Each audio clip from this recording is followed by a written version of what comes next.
que o professor é o cara que faz as cabeças. É o professor que forma as pessoas que vão questionar, que vão perguntar.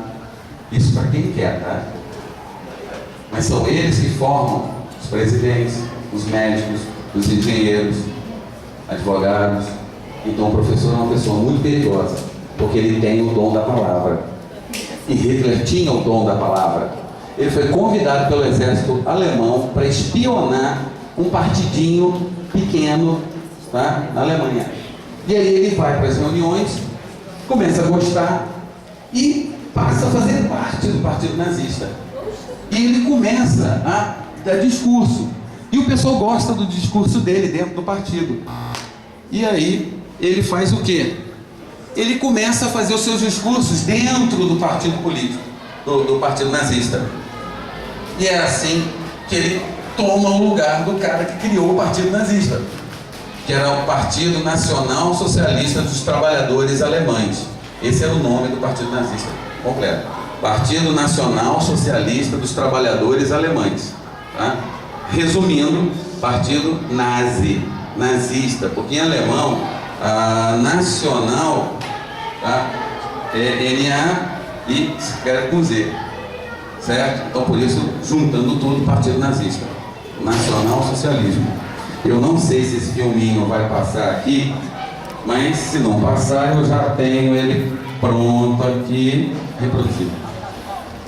O Führer vai falar, o Führer é o chefe. Presta atenção no que ele diz.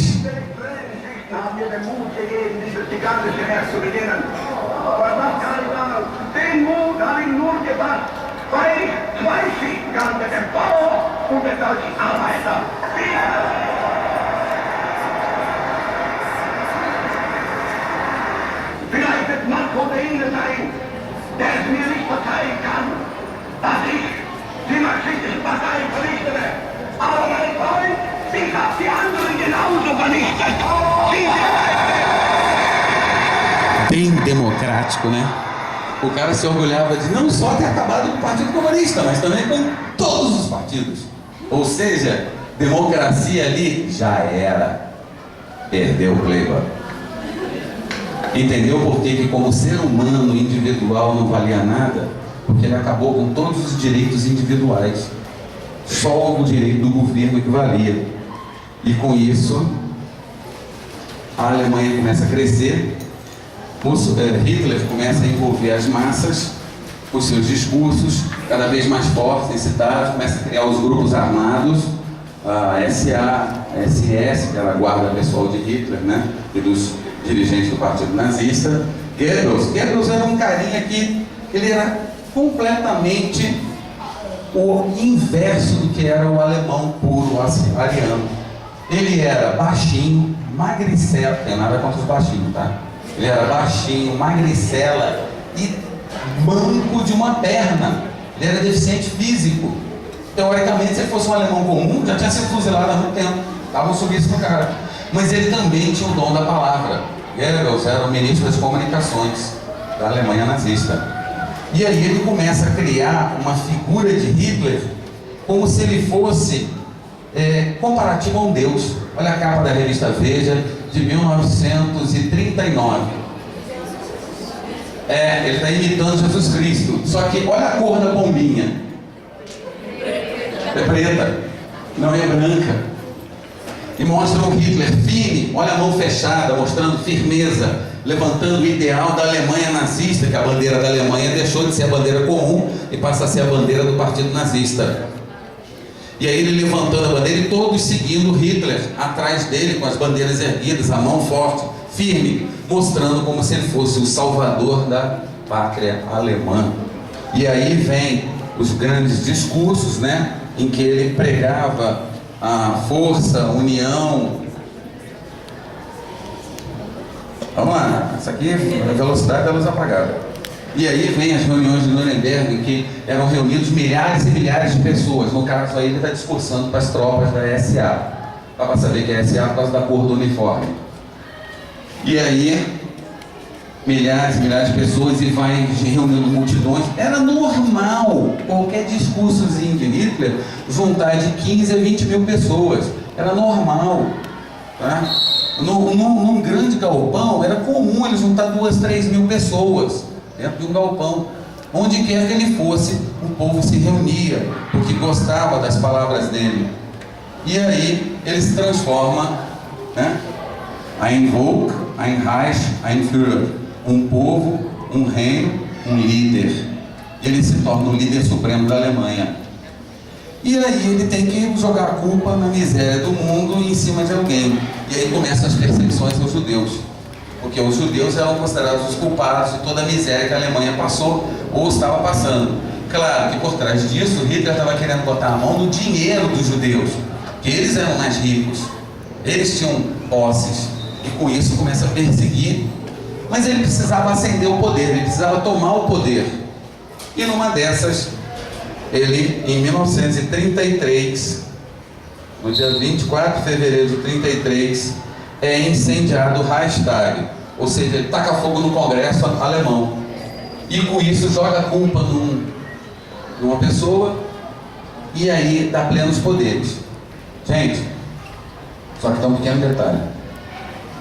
Hitler assumiu o poder pelo voto.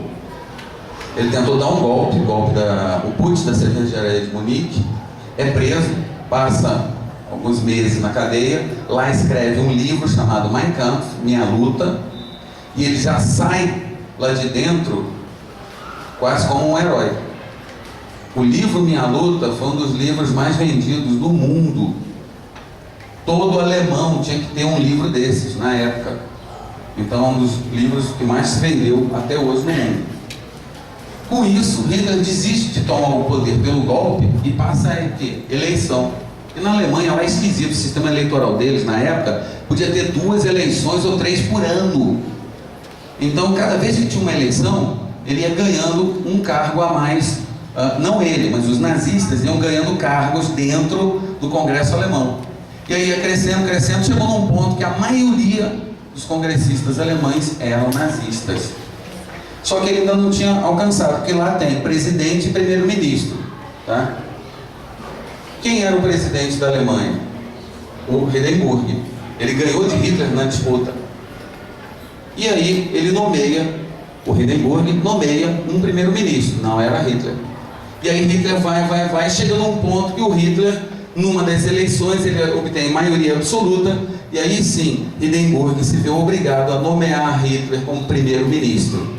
Então, gente, um dos maiores ditadores do mundo, da história da humanidade, alcançou o poder pelo voto do povo.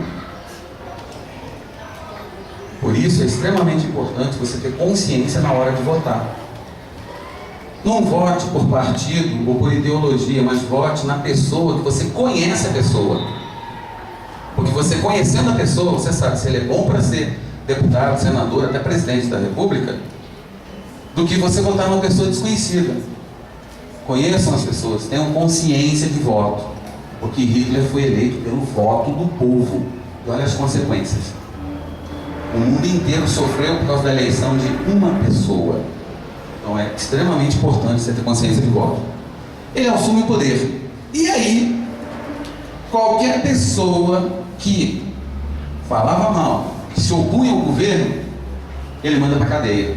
O campo de concentração de Dachau, se escreve Dachau, mas se fala Dachau. Em 1933, é o primeiro campo de concentração. No início ele era um campo de concentração, depois ele passa a ser um campo de extermínio. Tá? Ali eram presos todos os comunistas, os opositores ao partido dele, e aí ele começa a ir eliminando a todas as pessoas que se opunham a ele. Bem, com isso, Hitler aí vai para cima dos judeus. E pulou de novo. E aí ele cria o quê? No dia... Vou tocar aqui devagar, porque esse troço é sensível. Ou seja, aí foi. No dia 9 de novembro de 1938, Hitler tem a Noite dos Cristais, a Kristallnacht.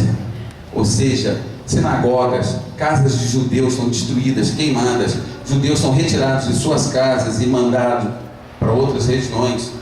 É uma perseguição aberta, aí passa a ser aberta dentro da Alemanha. Só que tem um probleminha.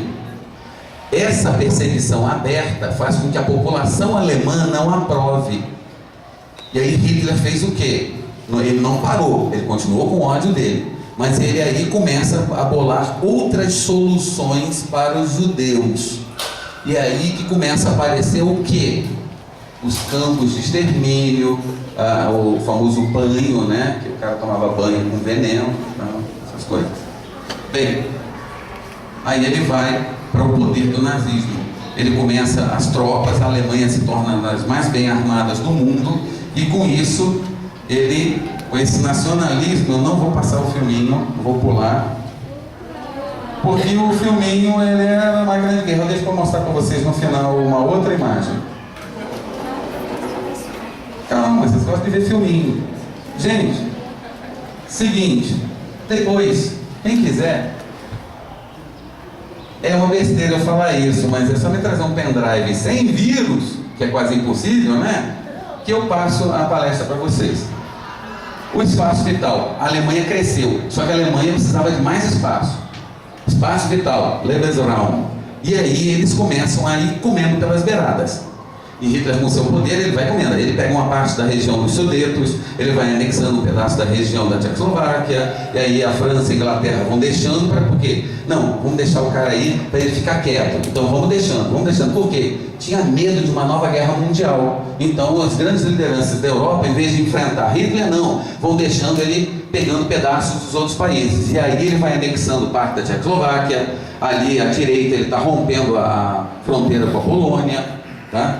E ele vai tomando, desculpa, de espaço vital.